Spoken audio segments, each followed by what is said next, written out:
Un chercheur connu dans le domaine du bégaiement nous dit: lorsque le problème est établi, un bon traitement orthophonique pour un bégaiement léger ou modéré, à l'âge préscolaire ou au début de l'âge scolaire, laisse peu de traces du problème, à part quand les enfants sont stressés, fatigués ou malades.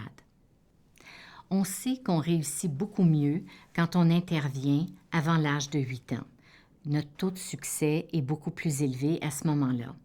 Donc, c'est important d'intervenir très tôt quand il y a un problème de bégaiement.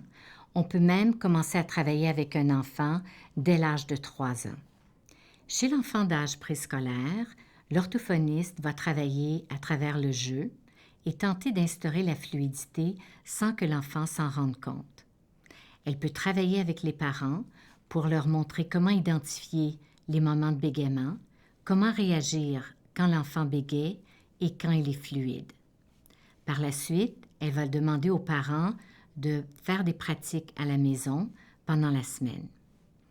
Quand l'enfant est un peu plus vieux, l'orthophoniste va lui donner des stratégies plus concrètes pour arriver à diminuer sa tension musculaire et être capable de faire couler et glisser les mots quand il parle.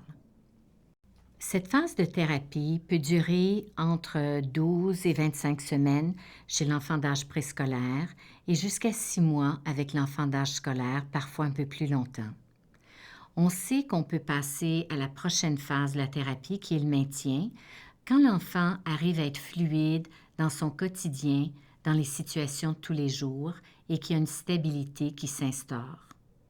Le rôle des parents est important, que ce soit avec l'enfant d'âge scolaire ou l'enfant d'âge préscolaire, et plus les parents s'impliquent, plus les chances de réussite sont grandes. Dans la phase de maintien, on va espacer les rendez-vous, on va voir l'enfant aux 2 semaines, au mois, aux 2, 3 mois, ainsi de suite, et on va le suivre pendant une période de 6 mois pour s'assurer que sa fluidité se maintient dans le temps. Un des grands défis avec le bégaiement, c'est que c'est un problème qui est très sujet aux rechutes. Il faut outiller les parents pour qu'ils puissent savoir comment gérer une rechute, parce qu'il est presque inévitable qu'un enfant en ait au moins une dans sa quête de fluidité.